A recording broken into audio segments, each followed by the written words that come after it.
حضرت مسیح علیہ السلام اپنی آخری بیماری میں دوائی کے لیے جو چمچ استعمال کیا کرتے تھے دوائی پینے کے لیے، حضرت اماں جان رضی اللہ عنہا نے وہ چمچہ چھوٹا سا چائے کا چمچ تھا حضرت ناصر کو یہ کہتے ہوئے دیا تھا کہ جو بیٹا ڈاکٹر بنے اس کو دے دینا، تو وہ چمچ آپ کے والد ڈاکٹر مرزا منور احمد صاحب کو ملا اور اس کے بعد وہ چمچ آپ کے پاس تھا۔ بعض دفعہ برکت کی خاطر اس سے مریضوں کو بھی، ڈاکٹر مبشر صاحب مریضوں کو بھی اس سے دوائی پلا دیا کرتے تھے۔ جون 1996 میں پشاور کے قریب شب قدر کے علاقہ میں بڑا دردناک واقعہ ہوا، جہاں چودھری ریاض احمد صاحب کو بڑی بے دردی اور سفاکانہ طریق سے شہید کر دیا گیا۔ وہاں ان کے ساتھ ان کے خسر ڈاکٹر عبدالرشید خان صاحب کو ظالمانہ طریق سے اس قدر مارا گیا کہ اپنی طرف سے مخالفین نے آپ کو مرا ہوا سمجھ کر پھینک دیا۔ آپ خود بیان کرتے ہیں کہ میرا جسم بے حس اور مردہ ہو چکا تھا اور سینکڑوں لوگوں نے مجھے مار مار کر ختم کر دیا تھا، لیکن میرا دماغ کام کر رہا تھا۔ پولیس آئی تو پولیس نے بھی مجھے مردہ سمجھ کر اٹھا کر گاڑی میں پھینکا اور اپنی دانش میں میری ناش کو 400 ہسپتال چھوڑ دیا۔ ڈاکٹر نے مجھے مردہ قرار دے کر میرے پوسٹ مارٹم کی رپورٹ بھی تیار کر لی، تو اچانک ڈاکٹر نے دیکھا کہ میں ابھی زندہ ہوں۔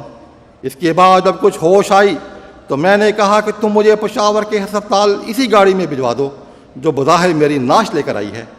تو ڈاکٹر نے پشاور بھجوا دیا۔ وہاں آمدی ڈاکٹر تھے، ان سب کا یہی خیال تھا کہ چند منٹوں کا مہمان ہے، چونکہ میری تمام پسلیاں ٹوٹی ہوئی تھیں، ہاتھ فریکچر تھے، میرے گھٹنے فریکچر تھے، غرضے کہ میرے جسم کا کوئی حصہ سلامت نہیں تھا۔ اس پر حضور رحمہ اللہ کو دعا کے لیے لکھا گیا، تو حضور کی طرف سے پیغام آیا کہ مجھے ربوہ لایا جائے۔ جب مجھے ربوہ ہسپتال شفٹ کیا گیا اور ڈاکٹر صاحبزادہ مرزا مبشر احمد صاحب نے مجھے دیکھا تو میرا تمام جسم چھلنی تھا، جسم کی ہڈیاں جگہ جگہ سے ٹوٹی ہوئی تھیں۔ ڈاکٹر صاحب نے کہا کہ آپ کا علاج انسانی طاقت سے باہر ہے، ہماری سمجھ میں کچھ نہیں آتا کہ ہم آپ کو کیا دیں کیا نہ دیں۔ ڈاکٹر مرزا مبشر احمد صاحب گھر گئے اور ایک چمچ اور ایک چھوٹی سی شیشی کی بوتل اٹھا لائے۔ اس چمچ سے شہد نکالا اور پیالی میں حل کر کے مجھے دیا۔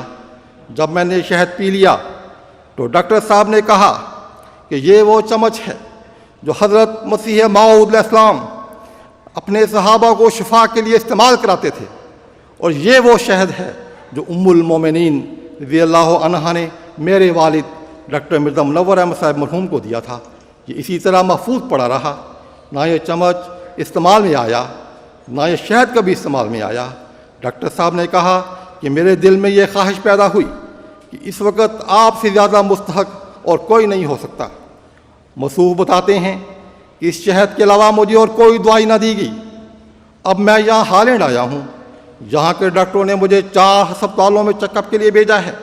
وہ جب ایکس رے لیتے ہیں تو حیران ہوتے ہیں کہ اس کی پسلیاں ٹوٹی ہوئی ہیں، 4-5 جگہ فریکچر ہے، اس کا گھٹنا فریکچر ہے، اس کے ہاتھ فریکچر ہیں، یہ چلتا پھرتا کیسے ہے؟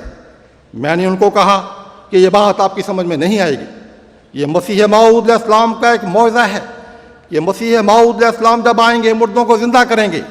میں وہ مردہ ہوں جو مسیح موعود علیہ السلام کی برکت سے اور خلیفۃ المسیح کی دعا سے زندہ ہوا ہوں، اور آج آپ کے سامنے کھڑا ہوں۔